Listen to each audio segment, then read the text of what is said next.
I watched the MTI piece that you did on it, and you described that you chose to emulate Stephen Foster for his poignancy, and you also described Booth's section of the gun song as seductive, almost evil. And if you can talk about what it is in music that makes them emotional, that makes a piece of music poignant or evil or it's anything. Impossible. That's like talking about programmatic music and saying, oh, that's the sea, and then you'd say, no, it isn't, it's the sky. I mean, you can't use literary terms about music. That's the whole point of music. Obviously, what I was trying to, the whole idea of the MTI piece is to give an indication to people who are going to put on the show. I think, whoever is listening or looking at this should know that MTI is the firm that leases these shows to groups that want to perform them, whether they're amateur or professional. And in order to give an indication of how the pieces should be approached from the author's standpoint, MTI, Freddie Gershon, had the bright idea, and a very bright idea, of having the authors, while they were alive, talk about the works. So the attempt, on that tape, is also me demonstrating things at the piano in terms of tempi and approach, but to try to give them a color that they can relate to, that's all.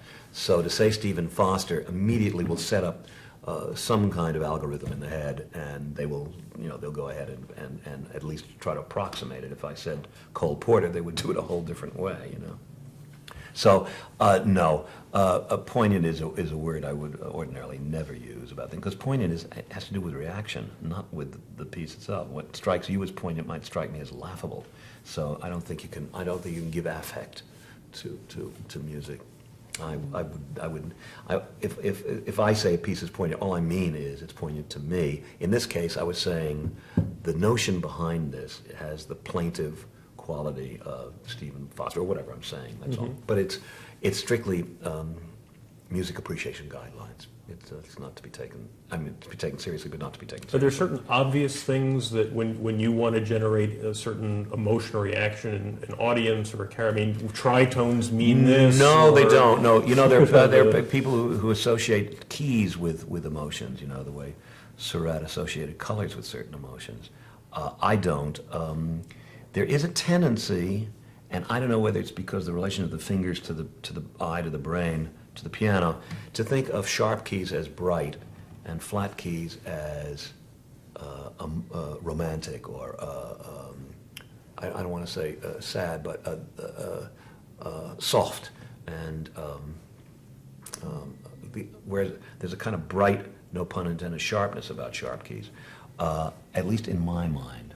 It would not immediately, if I were writing a lament, it would occur to me to write it in a flat key or a white key. It would not occur to me to write it in a sharp key. What about major, minor, or modes? Well, you see, it took me a long time to write I happen to love the minor mode, but for some reason I wrote show after show after show without writing a song in a minor mode. It may be that the first time I did that I can't really remember. I do know the Pacific Overtures was full of minor modes because the Japanese pentatonic scale is a kind of minor pentatonic. But prior to that, you'd be hard put to find a lot of minor stuff. It's hard for me to think of any. I'm sure I did write something, maybe in Foreman or Follies or Company or Whistle in a minor mode, but offhand I can't think of them. I do know that the verse of the Miller's Son, I remember, is one of the very first times I thought, oh, look, I'm writing in a minor mode. So it wasn't a conscious thing first? No, it wasn't. I don't know what that is. I have no idea why that is. I don't know why that is. Because, as a kid I used to play Aza's Death, and, there are lots of things in minor keys, but for some reason I didn't write in them for a long time. Most people associate minor with sad, and I think there's a reason. Probably, I don't know what it is, but the one that generally does. But I wrote, "Losing My Mind's" a sad song. It's in a major key. Okay. In looking through the Assassin's manuscripts, given the size of the show and the score, I was particularly surprised at how many song ideas you'd worked through. There were 8 pages. Just listing possible song titles, song ideas. Well, there are also many other scenes. First of all, the show first started as an idea of assassination through the ages, from Julius Caesar to the crown. And we realized that was unwieldy, so we decided to restrict it to American assassinations, but we included Harvey Milk and all that. John wrote a whole Harvey Milk scene. And then we decided that was unwieldy, and we would restrict it entirely to presidents, which was a wise choice. But along the way, because the incubation period was, a long time, and so many of those ideas are for those other versions of the show. I was reminded of one idea that John had, which was a wonderful idea. I'm sorry we never did it for our presidential version, which is a trio of the three vice presidents: Lincoln's vice president, Garfield's vice president, McKinley's vice president. When they get the phone call, and we took the liberty of having phone calls. Excuse me, sir. What? Me? That three people totally unprepared for what's been thrust on them, and would have been very funny.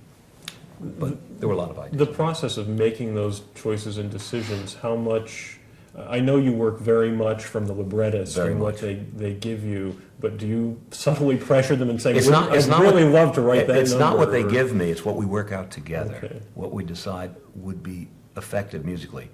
Obviously, in talking about the scenes, I get lots of ideas and I jot them all down. Sometimes I will try an idea and I can't make it work, so I'll go on to another idea. That happens frequently, where given a situation, I will have 4 or 5 central ideas. And if I can combine them and make them one piece without, packing the trunk too tightly, I will use them and just find a refrain line that is the central idea.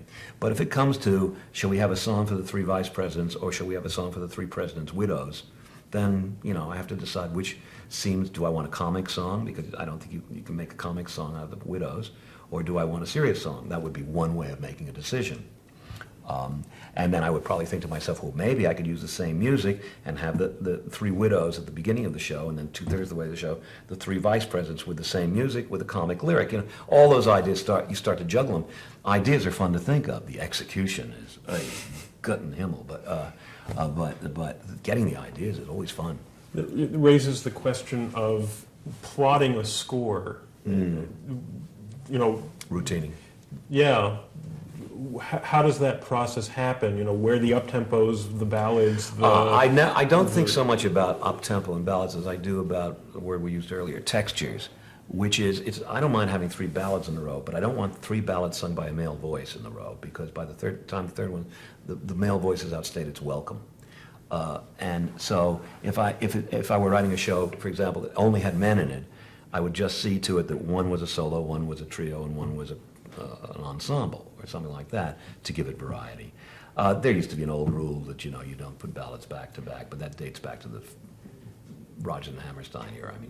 Nowadays you can do anything. And it's a question of how does the dramatic arc of the show progress, and where is the music required? And then and it's a matter of, where is music necessary to the show? The really hard part about routining a musical is, where is music necessary, as opposed to, because you can sing about anything. We could sing this conversation, but does music enhance it? Is music necessary to it, or is music merely a decorative way of our talking to each other? And you have to decide, is decoration, generally I'm against decoration, but every now and then. In Forum, for example, I had a terrible time writing that score. Next to Merrily, it was the hardest score I ever to write, because I've been brought up by Oscar Hammerstein to think of music, of songs, as being little scenes and necessary to the telling of the story. And Bert said, but there's a whole other way to write songs, the way the Greeks did, and the way the Romans did it, and the way Shakespeare did it, which is, to use Bert's phrase, to savor the moment. And that, in fact, up until Rodgers and Hammerstein, was precisely the way all songs in the musical theater were written, except for Oscar's. Let's Do It is called, you take an idea and you play with it for 4 minutes. It doesn't move from A to B. It's certainly not necessary even to the light texture of the show, to that kind of story. But the point is, songs had a different function in those days. I like to say Rodgers and Hammerstein spoiled it for all of us, because you can't write those frivolous songs anymore. But Forum was one of the last gasp attempts to do this, in which the songs, you can take the songs, most of them, if not all, out of Forum, and you haven't hurt the story at all. And I used to complain to Bert and grumble that, I don't know, the script is so brilliant, why these songs are just going to hold things up. He said, no, the script would be relentless without the relief and respite of songs that just take little moments and play with them and give them air. And so I gradually got to accept that. But with that exception, all the shows I write, the songs are plotted because where are they necessary to tell a story, and where can the story be told better by song? There's an old cliche that when a character reaches a peak of emotion and it's too great for speech, has to sing. There's some truth to that, but not a lot, because the characters don't often reach that peak of emotion. Yes, for Everything's Coming Up Roses, a character reaches a peak of emotion where she can't contain herself anymore. But for most of the songs in most shows, it's not the peak of emotion. It's where does music explode the emotion? Where does music enlarge, or even sometimes, I suppose, diminish and make crystalline whatever the notion is. At the same time, it carries the story forward. You've been doing more and more underscoring, though. How is that music different? Well, it's interesting you say that, because the person who's fondest of underscoring is James Lapine. Huh. And if you trace it back, the underscoring plague started with Something in the Park with George.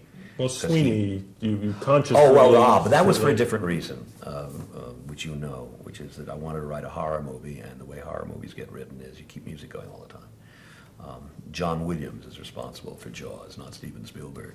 And that's not to put down Spielberg, it's just that I remember sitting in that theater and the screen lit up and there was this underwater shot and those double basses started. And I was terrified. I didn't even know what I was looking at.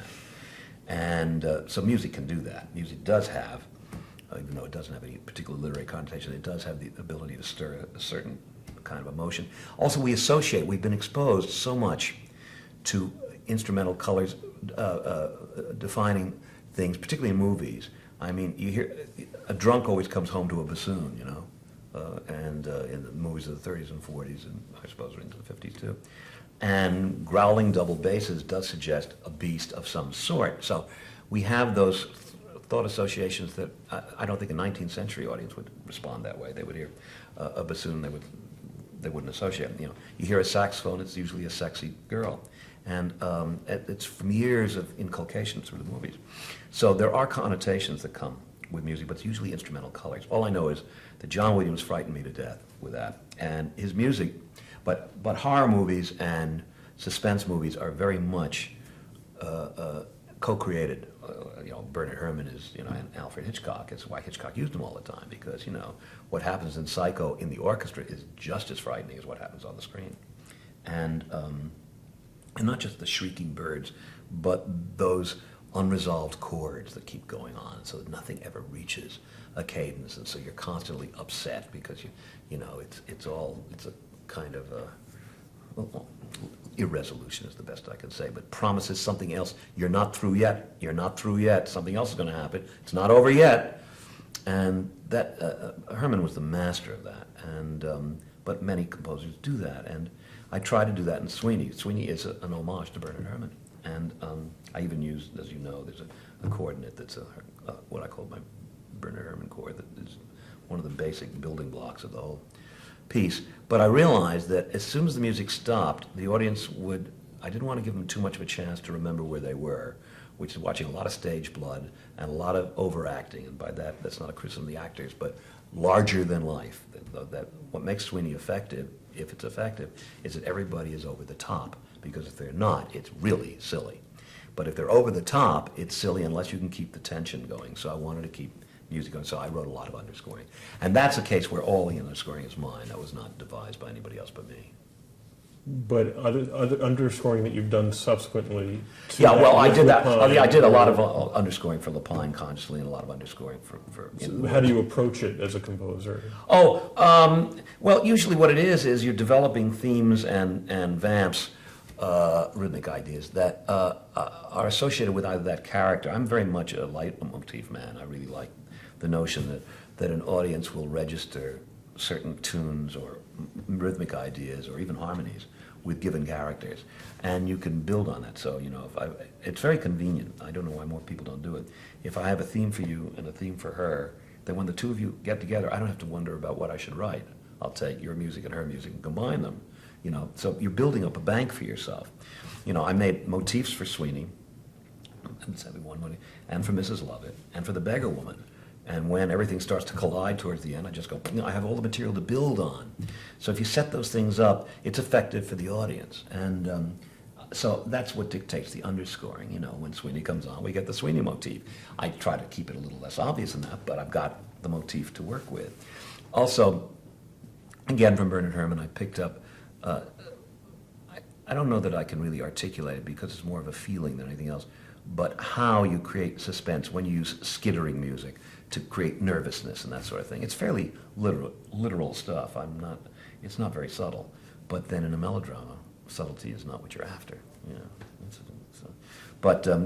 I loved it. Incidentally, underscoring is easy and fun to write. And if I were not in musical theater, I would enjoy writing movie music. The trouble with movie music, as you know, is you're not in charge of it. Eventually the director throws half of it out or changes things, or the producer does so. But if given autonomy, I think it'd be really fun to write movie music. Well, the Stravinsky score. Yeah. Alan Rene, who directed it, really respected it, but half of it is not in the movie because he decided to take everything that had to do with Trotsky out. How did it open you up musically, the fact that you weren't limited by the voice anymore? Yeah, it's great. Well, that's what I talked yesterday about, or I think I talked about ballet music. I'd like to write ballet music if I ever wrote so-called concert music. Lyric writing is, for me, hell. It's genuinely unpleasant, even though I often end up proud of what I've done. But it's really, really, really hard, particularly with this language, which is a great language, but there are certain aspects of it that are hard to sing, as opposed to Italian, where every word is singable. And when I don't have to write lyrics, I feel it's really fun. It's a picnic. Now, working out music, of course, is a lot of hard work and choosing and trying to make things fresh and trying to be inventive. Of course, all that, but that's true of lyrics too. But you're free. You're not restricted by a language. You're only restricted by, the fact there are only 12 notes in the scale. That's all you're restricted by. When you were talking about the motives before, the score for Whistle, the music for Faye and the music for Cora, you've discussed its intention, that's what the score is about, is the real music as opposed to the show business music and all of that. Yeah. So when then you went to do it, There's Always a Woman, where it's a duet for those two characters whose music is... That was just musical comedy. I didn't take it that seriously. Okay. I didn't think that deeply. It was really, the whole thing was to distinguish between the two styles, that was all. I think when it just came to the duet, it's a showbiz duet in the sense that, they're punchlines. Yeah, it was cut because it wasn't very good. There's one last sort of long line thing from Assassins that I... Really? Like, it's the opening shooting gallery. Yeah, unfortunately, this is undiscussable because this is the original number. The original shooting gallery number was a good deal longer than the Mahler Resurrection. And and complicated, and oh my God, the counterpoint. So this is the sketch for that. And it's literally now a third of what it was, and much better. And it's still pretty long, but I like it very much now. I think it's the right proportion. Less is more. It's a hard lesson to learn, and you learn it often by, I've discovered recently, to my horror, and I think I'm going to have to do it on Wise Guys too, that my opening numbers tend to be much too long. Now, I know that it's because I'm setting all the ground rules up for the rest of the show for myself. And so it's harder for me to be economical. And I wish I could say I'm just letting myself go and intended to draw back. It's unconscious. I'm surprised when I end up with a 12-minute number that should have been 4 minutes long. I'm surprised. And it's not only long, but they generally tend to be over-complex at the beginning, which is, of course, exactly the wrong message to send to an audience. Wise Guys opens with four songs, 4 vaudeville songs, that then start colliding with each other. At the moment, I suspect that it's about a quarter too long. It may not be. And I may have to really reconceive it for 3 vaudeville songs. This is just something that occurred because we had a reading 2 weeks ago. And now that much of almost half the score is written, now that I really hear it, because although I finished the number a couple of years ago, and we had a reading of the whole show, but with only 2 numbers in March, it didn't stand out because the second number is also quite long. So it just sounded like a show with a lot of long numbers, but it shouldn't be. And even though it's a medley of 4 numbers, it just started to feel a little overweight or overlong. And I realized, oh my God, I do this all the time. I do this all. You know, the opening number of Sunday, Dot's number, is also quite long, and I set up almost all the music there, and it holds together okay. And I don't think I cut much of that from its original, but it's long. It's long, and I don't think it's too long. But this was much too long. Much too long. Do you tend to think it's important to compose a score chronologically? Absolutely. Yeah, for me it is. I don't always do it. Yes, I almost always do it. There are exceptions in the composing, but it's hard for me at the moment to think of a score since Forum that I haven't composed from the beginning to the end. Company is an exception, and I remember the last song I wrote was "You Could Drive a Person Crazy" because I couldn't figure out how to make a song work in that scene. And I remember that I wrote "It's Hot Up Here" almost right off. I think that was the first number I wrote, maybe the second, for Sunday because I just thought it was just such a good idea and I couldn't wait to write it. But otherwise, that show was composed chronologically. I know Sweeney was, and I know Into the Woods was, and I know The Assassins was, and I got the sense for Follies it was composed chronologically by musical styles, that you started with One More Kiss. You have to remember Follies was its gestation period was over a period of 5 years, so there are a lot of things that were replaced and characters. So there's no way to tell. When I started to write Follies, I wrote it from the beginning, but then it got interrupted by other things, another show, and then Hal came in, and we decided to change from realism to surrealism, and that meant some songs would be thrown out. So the whole process was screwed up. Luckily, it doesn't matter so much in Follies because there are the 2 styles, as you say. But I don't know that I... No, the first song I ever wrote for Follies was One More Kiss. Yeah, that was the first song. I think I was feeling my way around into pastiche because I wasn't sure I could do it. But generally, certainly with a real plotted show, absolutely. Follies, is a sort of review, and so is Company. But Company was pretty chronological. Follies was less so, as it turned out. But the storytelling shows, from Pacific Overtures to Night Music, Pacific Overtures, all were composed chronologically. Just from a technical standpoint, the sort of the A, B, C, and those then are the A there. Right. Remember, this is introducing various people, and the A is probably the proprietor. There's Hail to the Chief here. Then the A section, probably the proprietor. B, introducing Cholgosh. C, whatever happens, the A, the proprietor again, because I knew that I wanted to hold the number together by having the proprietor keep coming back and singing this refrain. Do you know what that word is, or that the C-O-L-L, or? Yes, it does look like that. Trying to think of any C-O-L-L.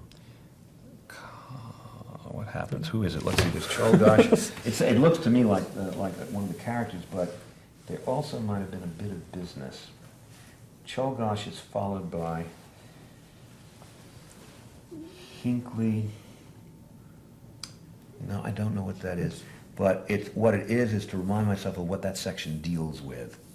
It may have been collecting money. It may stand for collection. Okay. Collecting money. But what it indicates an action. And I want to remind myself that action occurred during that section. When I was looking at the MTI pieces, I know I looked at, as far as I know, there's only the 2, The Assassins and Into the Woods. Yeah. And in both of them, you ended up talking about, in the opening number, getting the audience's attention right away. And Into the Woods, you do it musically with the I Wish and sort of the offbeat. Right. And in Assassins, it's Come Here and Shoot a President. Yeah. Can you just talk about how you think of an audience and how you write for them? Well, about getting their attention, the thing is to surprise them, not to let them get ahead of you. Once Upon a Time, boom, is say, oh, because they hear Once Upon a Time. By the time you're on the 3rd word, they're starting to relax what they expect. Once Upon a Time, there was a little girl in it, but Once Upon a Time, smash with a chord, it's uh-oh, and then they know not to expect anything. That their expectations are going to be upended. They'll never know when music's going to come in, and they'll never know when it's not going to come in, et cetera, et cetera. Whereas with Assassins, I was trying to shock them with the lyric idea. Come Here and Kill a President, for an audience that doesn't know what the show's about, is a shocker. And then they know, it's again, setting up ground rules, what Oscar taught me, set up the ground rules. It tells them there's going to be a shocking show. But when you're working, you spend so much preparation time with your librettist, and how do you sort of back out of the process and think, the audience at this point, what do they know, what don't they know, how am I trying to take That's them something. along? That's an unanswerable question, and more shows have founded on the shoals of that. And I'll give you one. Anyone Can Whistle. One of the reasons, if not the major reason for its failure, is that we never made clear to the audience in the first 15 minutes what we were talking about. Are these loonies? They're called cookies, but in fact they're nonconformists. But they're in an asylum. What is going on here? Now, I think it wasn't clear to us. I mean, we could talk about it, but that's not the same thing as being clear. And the result is the audience never felt settled. Now, granted, they might not have liked the show anyway because, there's aspects of archness in the show and things like that. But I do know that we didn't have a chance, and it's because of that opening. And so it's hard to gauge. One of the major things one does during what they call previews or out-of-town tryouts is you sit with the audience, and if you're really smart, you pay no attention to applause. You pay no attention to coughing. You pay attention to concentration. Are they getting what you're saying? If they don't like it, there's nothing you can do about that. Because you can't, at least I don't believe in pandering. You don't just, go up a half tone and make a bigger second chorus. Some people do, but I don't. But are they getting it, and are they understanding not only what you're about, but what the story is? Do they know that he's her father? Do they know that she is this? You got to be very careful about exposition. Now, you don't want to just lay it out dully, but you want to make absolutely clear to an audience what the ground rules are, what kind of a show it's going to be, and who these people are. The opening of West Side Story is wonderfully effective because you see 6 juvenile delinquents staying around, and they start to dance, and you say, oh, I see, it's about ballet delinquents. You got to know that. It's not about real. I saw a guy, I like to tell this anecdote, I'll tell it for posterity. Second night of West Side Story was my first Broadway show, and I was, though I got slammed in the reviews, I was very pleased to have the show on. And I was standing in the back, and the curtain went up, and you saw the guy standing there, and they started snapping their fingers, and you heard da-da-da-da, da-da-da-da-da-da, and they started, suddenly they went into I can't remember what Jerry called it, but the move where they spread their arms out to show they own the turf, which is about a minute into the number, right? 3 rows from the back, a man got up in the middle of the row and put his coat over his arm and said, excuse me, excuse me, excuse me, excuse me.